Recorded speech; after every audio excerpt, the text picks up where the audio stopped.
सर्वोच्च अदालतदेखि प्रत्येक मन्त्रालयका नीतिहरू एनजिओले तय गर्छ।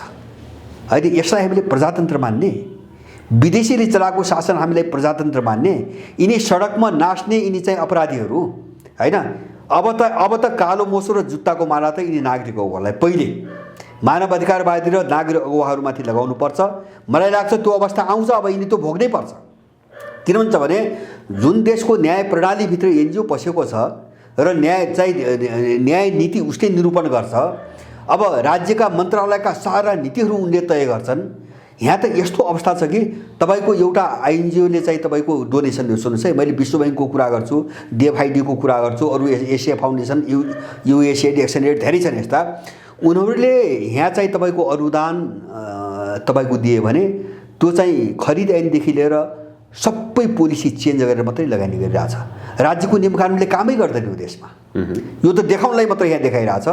खरिद ऐनदेखि लिएर कुन प्रोजेक्टमा कसरी काम गर्ने, कुन मोडालिटीमा काम गर्ने, उनको चाहिँ तपाईको नीति पारित भइकन उनले अनुदानै दिँदैन भनेपछि देशै विदेशीले चलाइरहेछ।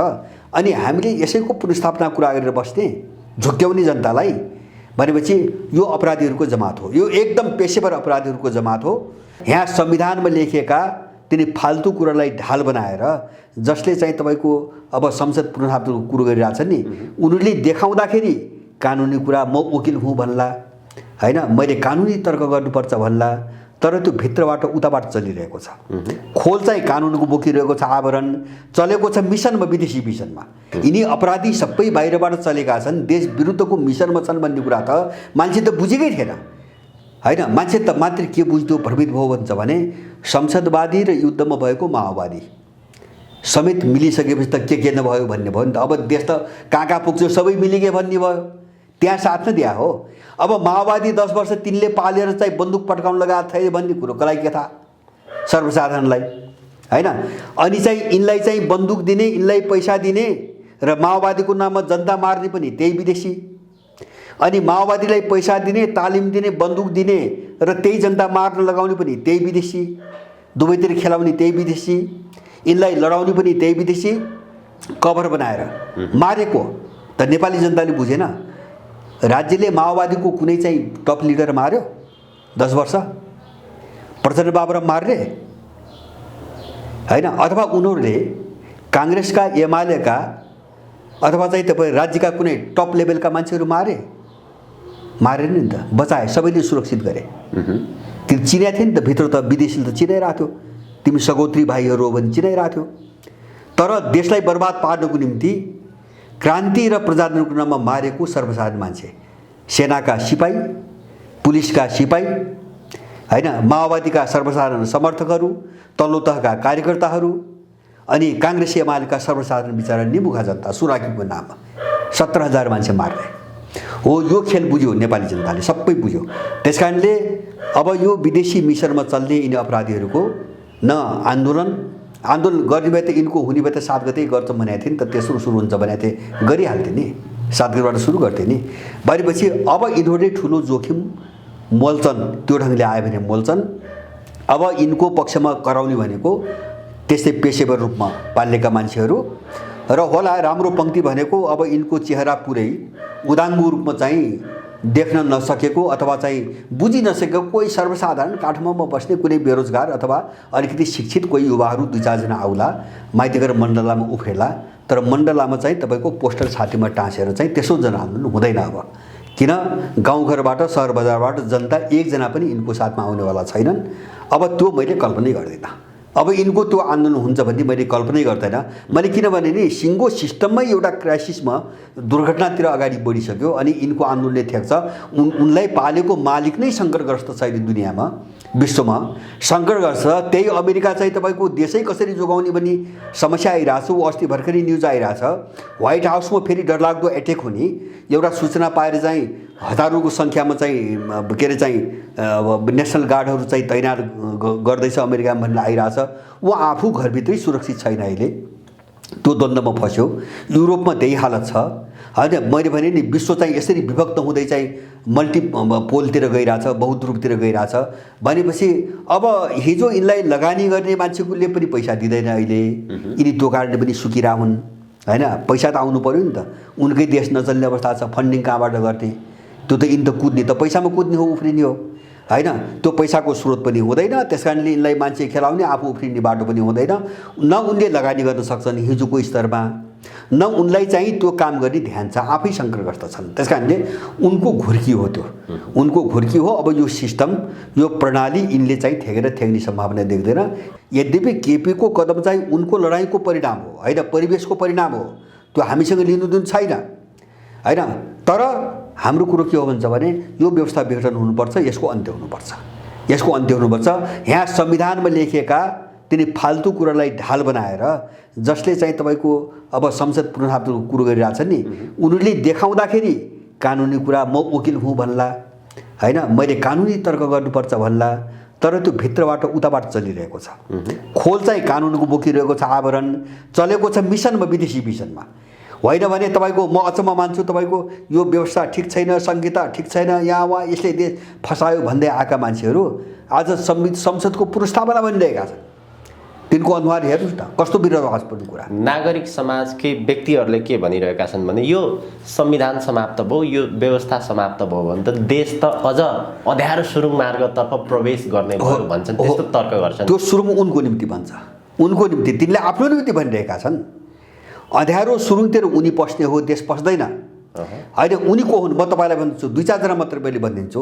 को हुन् नागरिक अगुवा होइन? दमननाथ ढुङ्गाना तपाईँको खेलराज रेग्मी प्रधानमन्त्री हुने बेला नहुँदै युरोपियनहरूले दिएको निलो प्लेटको गाडी चढेर होइन, अमेरिका र युरोपले मलाई प्रधानमन्त्रीमा समर्थन दिइसक्यो, मलाई समर्थन गरिदिनु पर्यो भन्ने दिल्ली जाने र काठमाडौँमा सिआइएको हेडक्वार्टर चलाएर बस्ने मान्छे नागरिक अगुवा। उनी बसेको संस्था सिआइएको हेडक्वार्टर हो काठमाडौँको, जो संस्थामा उनी छन्, जसको अध्यक्ष पद्मनाभन थिए, अहिले मरे। उपप्रमुख उनी आफै थिए, अहिले के छन्।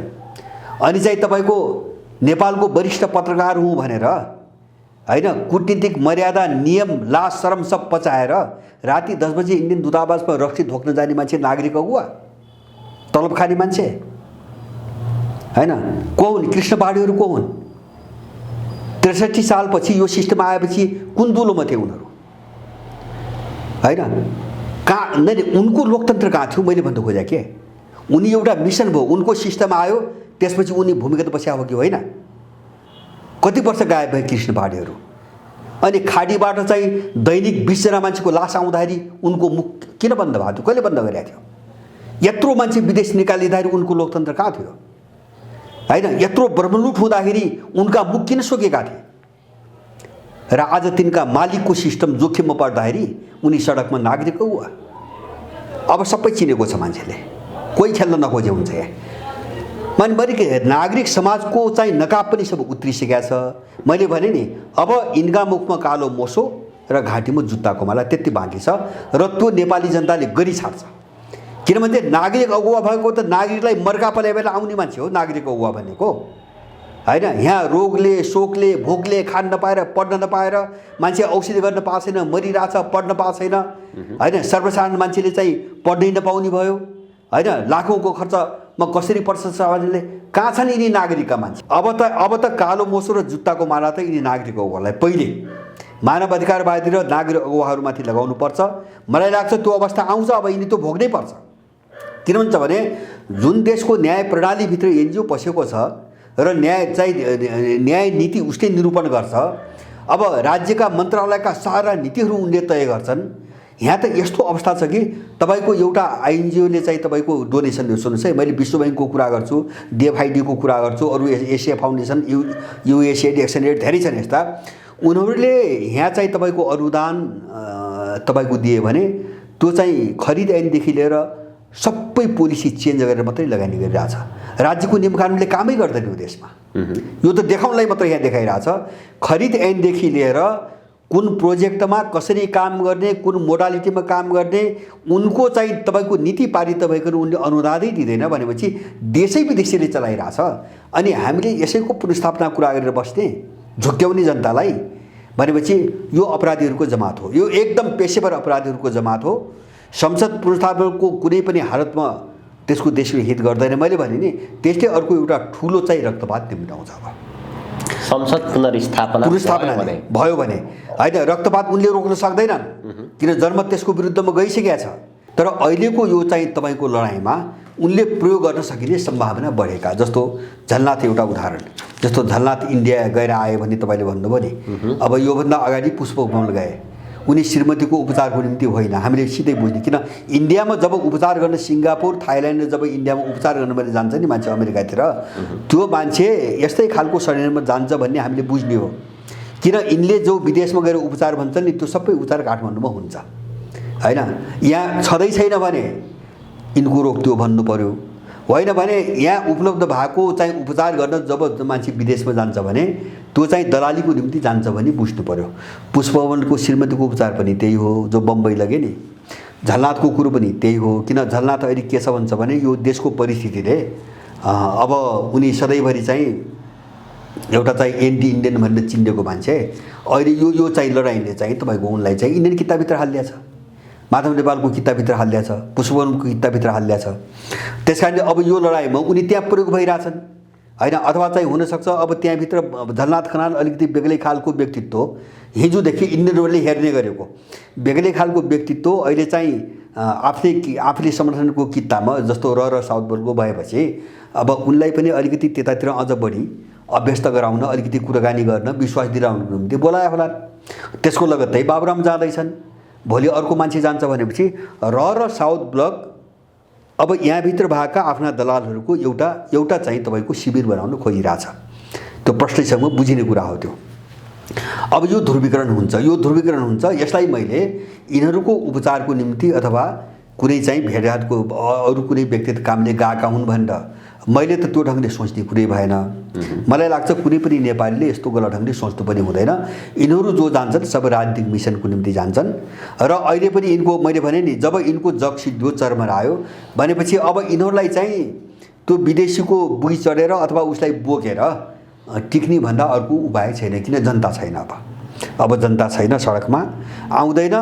अब त्यो बिचारा तराईबाट त्यो सोझो नेपाली, नबुझेको नेपाली, पछौटे नेपाली, नपढेको नेपालीलाई अनि चाहिँ 1000 रुपियाँ दिएर 1500 दिएर मासु भात खानिदिन्छौँ भनेर अब त्यसैलाई पुष्पकमलले बोकेको छ, त्यसैलाई ओलीले बोकेको छ, त्यसैलाई महन्त ठाकुरले बोकेको छ, त्यसैलाई काङ्ग्रेसले ल्याएको छ, काठमाडौँमा नचाहेको छ। कति दिन चल्ने? कति दिन? त्यो त आन्दोलन त होइन त, कति दिन चल्ने? एक दिन त ल्याइयो, 20-30 हजार देखाइयो अरे होइन, दिनदिनै देखाउन सकिन्छ त्यो भनेपछि अब यो केही बाटो हुन्न भने सबैले बुझेका छन्।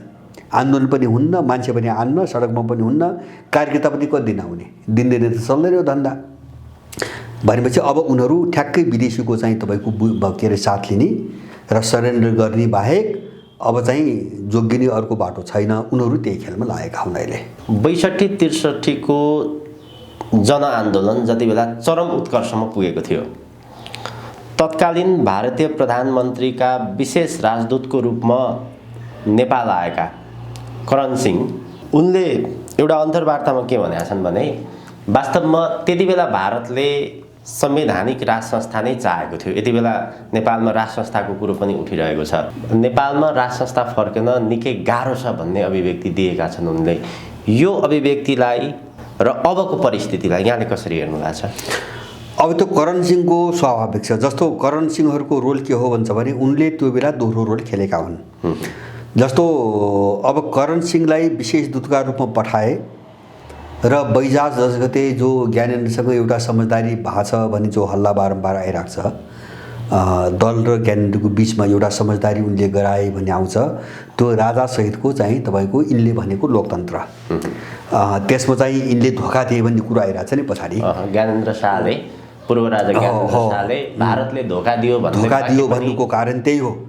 अब तर त्यो के हुन्छ भने त्यो ज्ञानेन्द्रलाई चिप्ल्याउने उनको खेल मात्रै हो होइन। राज संस्था फाली नै थियो पहिलेदेखि डिजाइन उनको, तर दोहोरो भूमिका खेले। डिजाइन चाहिँ राज संस्था फाल्ने बनाए। अब फाल्ने कसरी त भन्दाखेरि या त अब लडाउनु पर्यो, सिधै भिडाउनु पर्यो होइन। अब त्यो कति पच्छ, सिङ्गो विश्वको निम्ति, नेपालको निम्ति कति पच्छ, त्यसको नतिजा के हुन्छ सबै आकलन गर्नु पर्यो। सायद मलाई लाग्छ त्यो दिशातिर जान नसकेर उनले समझदारी बनाइदिए, एउटा सम्झौता गरा जस्तो करण सिंहलाई पठाएर गराए।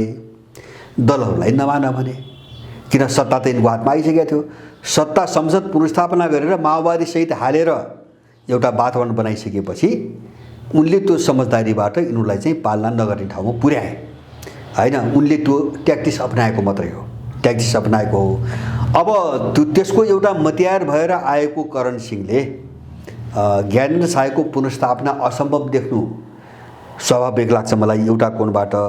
अर्को कोणबाट के हो भन्छ भने र साउथ ब्लकको जो पक्ष जो हिजो जो भूमिका हो नि त्यो चाहिँ राष्ट्र संहिताको पुनर्स्थापनाको पक्षमा अहिले पनि छैन, अहिले पनि छैन। अहिले मात्रै के हो भन्छ भने जस्तो उनीहरूले भनिरहेछन् नि, जस्तो इन्डियामा लगभग सबै हिजोको पक्ष अथवा अहिलेको मोदी सत्ता पक्ष आरएसएस पक्ष भनौँ दुवैको एउटा समान चाहिँ मूल्याङ्कन के छ भन्छ भने यो 63 सालपछि विशेष गरेर राजा फालिसकेपछि अब यो पार्टीहरूको एकलौटी भइसकेपछि हाम्रो नेपालभित्रको भूमिका धेरै कमजोर भएर गयो। हामी तेस्रो उसमा चाहिँ फ्याँक्यौँ, यो कुरो उनीहरू खुलेरै बोलेका छन्। जस्तो श्याम शरणले त खुलेरै बोले हामी तेस्रो चाहिँ पात्रको रूपमा धकेलियौँ भन्नुको अर्थ पहिलो खेलाडीको रूपमा पहिलो दोस्रो खेलाडीको रूपमा चिनिएर चाहिँ अमेरिकनहरू अगाडि आए, हाम्रो भूमिका खुम्चियो, हामी सिद्धियौँ भनेर उनले आफै पनि बोलेका छन्। अब यो विषयलाई लिएर चाहिँ उनका आफ्ना रणनीति केही फरक छन्। जस्तो भन्नु भने अब केपी ओलीको कदमप्रति बिजेपीको मौनता अथवा हिजो रसँग आबद्ध मान्छेहरूको विरोध एउटा ध्रुवीकरण देखिरहेको छौँ नि हामीले त्यहाँभित्र पनि। अब आफ्नो हातलाई कसरी बलियो बनाउने, जस्तो नेपालभित्र कस्तो चाहिँ पोलिसी बनाएर चाहिँ आफ्नो हात बलियो बनाउने भन्ने पक्षमा दुवै आफ्नै ढङ्गले लागेका छन्। यो कोणबाट चाहिँ तपाईँको जस्तो हिजोको संस्थापन पक्ष भनौँ न र साउथ ब्लक अथवा त्यसको वरिपरि जोडिएका पोलिटिकल पार्टीहरू जसले चाहिँ ज्ञानेन्द्रलाई सत्ताबाट फ्याँक्नुको निम्ति निर्णायक भूमिका खेले, दलहरू प्रयोग गरे, उनलाई त डर छ नि त। सत्तामा त बिजेपी थिएन, उनलाई त डर छ होइन। कहिले त्यो संस्था फर्कियो भने हामीसँगै बदला लिन्छ, हामी झनै कमजोर हुन्छौँ।